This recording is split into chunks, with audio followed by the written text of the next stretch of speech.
President Trump on Tuesday. He posted a series of messages on Twitter responding to charges in the investigation by the special counsel.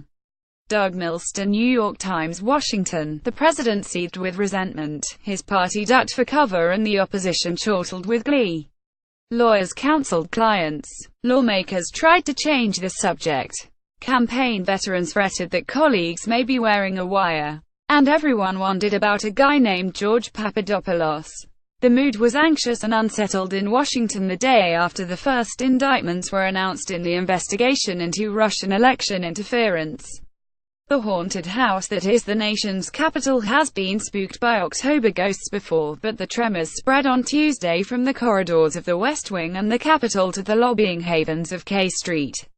The White House trotted out the traditional nothing-to-see-hurry defense and inexplicably predicted that the investigation might be nearing completion, a projection shared by almost no one who was not on the payroll.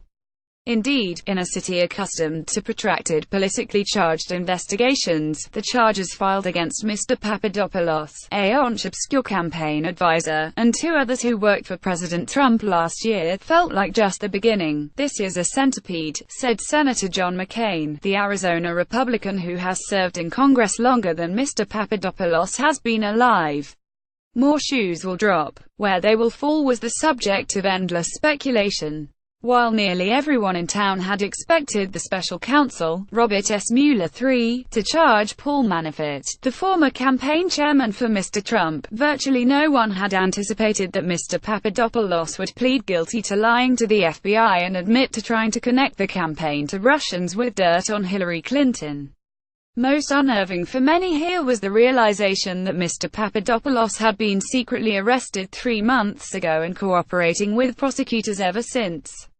Former colleagues sought to remember contacts they had with him, either last year when he was reaching out to the Russians or in recent weeks when he was working for the authorities. Is there a darker cloud over the Trump presidency? The answer is yes, said Ed Rogers, a prominent lobbyist and White House veteran of 2 Republican presidencies. Is it a thundershower or a hurricane setting in? Nobody knows. Mr. Trump argued for drizzle, dismissing Mr. Manafort's indictment on charges of money laundering and foreign lobbying as unrelated to the campaign and belittling Mr. Papadopoulos as a nobody.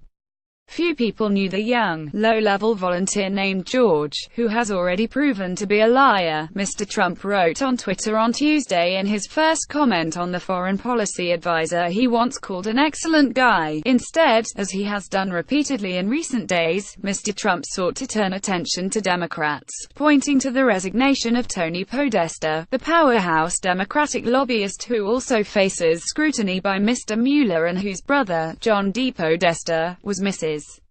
Clinton's campaign chairman. The biggest story yesterday, the one that has the Dems in a dither, is Podesta running from his firm, Mr. Trump wrote.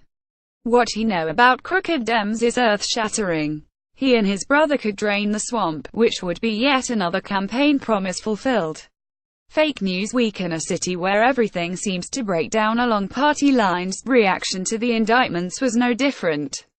If you're a never-Trumper, or if you're a with the media or a Democrat, this just confirms your wildest fears that Vladimir Putin is now running the White House, said John Feehery, a Republican strategist. But if you're a Republican, you don't see that this advances the narrative at all. Senator John Kennedy, a Republican from Louisiana, Ed Hoem, saying the charges claim tax fraud and lying to FBI agents. If those allegations are true, you've got to wonder how those individuals made it through the birth canal, because it was bone-deep stupid, he said. But I don't know what they have to do with President Trump's campaign. Senator Mitch McConnell, the Republican leader, quickly shut down questions on Tuesday about the first charges in the inquiry. Gabriella Demchuk for the New York Times. Other Republicans appeared eager to skirt the issue. Senator Mitch McConnell of Kentucky, the majority leader, shut down questions related to the case at a news conference on Tuesday. The special counsel has his job to do, and we're going to concentrate on what we're doing here in the Senate, Mr. McConnell said. Senator Charles E. Grassley, the Judiciary Committee chairman, slipped past a stand of flags to leave a news conference Monday through the back door rather than take questions about the investigation, although he later spoke with reporters about the case. Much of the talk on Capitol Hill centered on whether Congress needed to prevent Mr. Trump from firing Mr. Mueller. Senator Lindsey Graham was one of two Republicans who hastily introduced bills aimed at adding a layer of job security for Mr. Mueller in August. In the months since, the legislation has stalled, despite Democratic prodding. "I don't feel a sense of urgency. No, I don't," Mr. Graham said on Tuesday. "This is something manufactured by the people in your business. I haven't seen anybody in the White House say anything to suggest there is a reason Mr. Mueller needs to be dismissed." Mr. Grassley was indignant at the question. "It's ridiculous for anybody to be asking me about firing," he said. "That's not an issue in the White House." The administration acknowledged that the investigation was disrupting its agenda. "It is very distracting to the president, as it would be to any citizen, to be investigated for something, while at the same time trying to carry the weight of what being President of the United States means on his shoulder." John F. Kelly, the White House Chief of Staff, told Laura Ingraham on Fox News on Monday night. He suggested the investigation might wind down. "It should wrap up soon," Mr. Kelly said. "I mean, it would seem that they're toward the end of the witness pile and I don't know how much longer it could possibly go on, but we're in great hopes that it wraps up." That seemed to rank optimism over experience, given past investigations involving other presidents.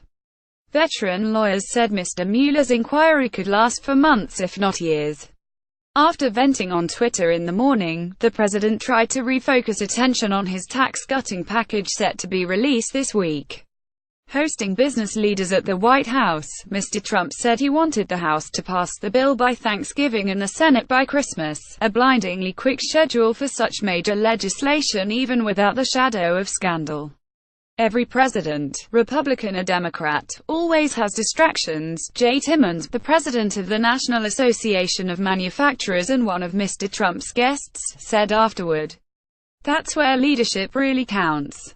Leaders are able to focus on more than one thing and this president is focused, I think rightly so, on what it takes to grow this economy and create more jobs, but the investigation, coupled with the dysfunction and polarization in Washington, makes the chances of passing major tax legislation by the end of the year problematic. No one on Capitol Hill expects that to occur anytime soon," said Jim Manley, a longtime Senate Democratic aide. "And in the meantime, they're once again in a position where all these things are going to pile up. The President and Congress have until December 8 to agree on spending bills to keep the federal government from closing down and have a limited window beyond that to raise the national debt ceiling to avoid a default." Mr. Trump and lawmakers are also at odds over legislation to prevent the potential deportation of young immigrants brought to the country illegally as children. "The partisan in me wants to get another tub of popcorn and another glass of wine and how it all plays out," Mr. Manley said. "But the former staffer in me is anxious to see this darkness leave so we can get back to legislating. I see nothing but chaos from here on out." Follow Peter Baker and Cheryl Gay Stolberg on Twitter at Peter Baker Neat and at Cheryl Neat. Nicholas Fandos contributed reporting. A version of this article appears in print on November 1, 2017, on page A14 of the New York edition with the headline "A Capitol Unsettled by Talk of Scandal and Suspicion."